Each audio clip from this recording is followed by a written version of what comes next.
Dr. Jason J. Campbell, and in this lecture, I'm going to begin a new series on utilitarianism.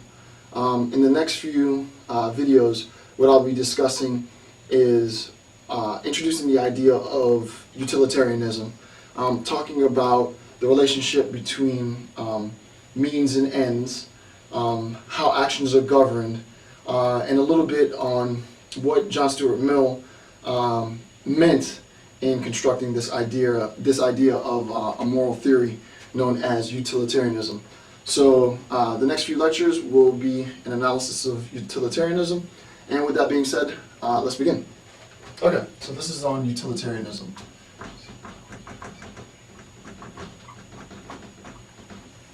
Alright, so the first thing that I want to address in the discussion of utilitarianism is actually an old Aristotelian phrase. It's the idea of the summum bonum.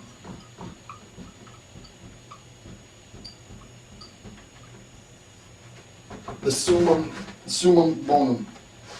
The summum bonum is the idea of the greatest good. That which is the greatest good. And what we do on a utilitarian basis is we realize, according to Mill, that the idea of the summum bonum is the foundation for all of morality. That morality rests on the idea of the summum bonum. So the foundation for morality.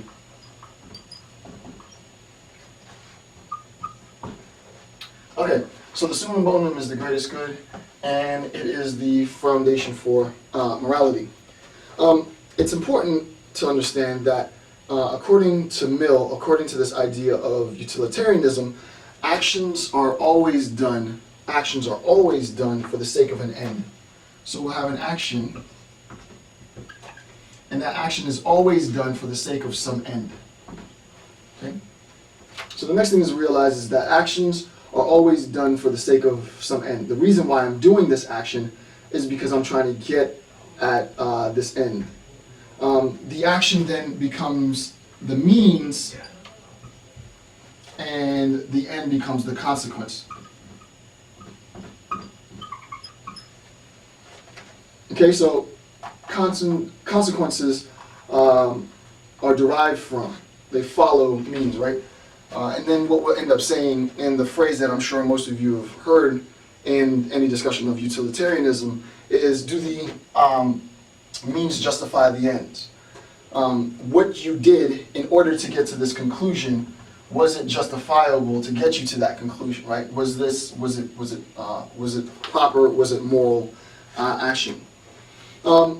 The next thing is that rules of action depend on those ends. The rules of these actions, the rules which govern action, is going to be contingent on these ends. And what we'll see in a little bit, and we'll introduce the idea of the moral law. The moral law is going to be what governs our actions. All of morality is sort of an understanding between two concepts, right? Morality discusses what you should do or what you ought to do.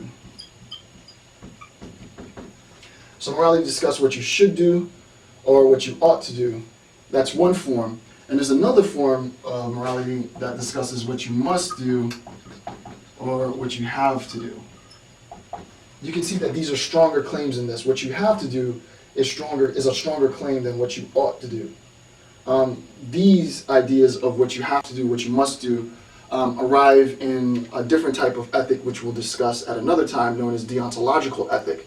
And in deontological ethic, it is an ethic of obligation, what you're obliged to do, what you have to do. What we're considered with discussing here is determining whether our actions are right or wrong is going to be based on what we should or what we ought to do. But the appeal to that is going to be the moral law, and we'll see what that moral law is. Okay.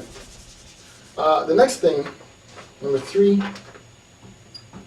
it's important to know that the means is determined by testing of right and wrong. So means in and of themselves, when we're talking about the actions, the means to get to this end, the means in and of themselves are never right or wrong, right? It is always in relationship to the consequences that we determine the nature of these means. So, number 3 is the mean is determined by a test of right and wrong. The mean is determined by a test of right or wrong. We're going to test this action and determine whether that action is right or that action is wrong. And then obviously this is going to bring up the question of, well, what does it mean in terms of utilitarianism to determine whether or not an action is right or wrong? We're going to, in just a few minutes, discuss what that is.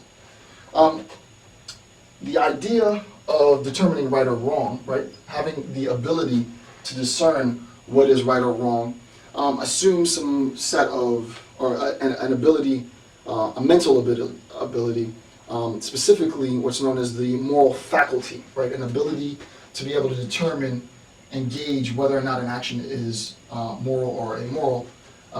This is the moral faculty. The moral faculty. And the moral faculty is, I'll read it first and then I'll write it down. It is an awareness that gives us a general sense of moral judgment. So it's an awareness that gives us a general sense of moral judgment. And I'll just put an awareness of moral judgment.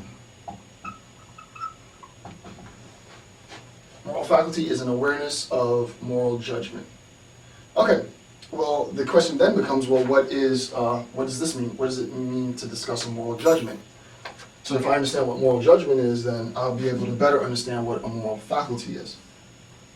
Well, a moral judgment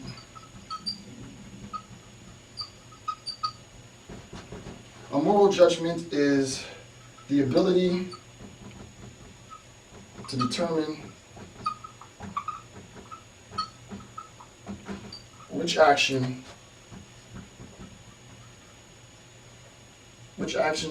are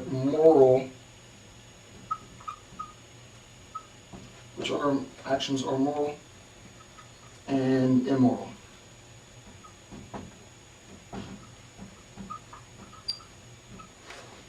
A judgment is the ability to determine, which is important, an ability to determine which actions are moral and immoral. I'm going to draw in a second sort of a visual depiction of what this means. What does it mean to have a judgment? Well, a judgment is the ability to determine, remember, I'm judging, to determine which action is moral and which action is immoral, right?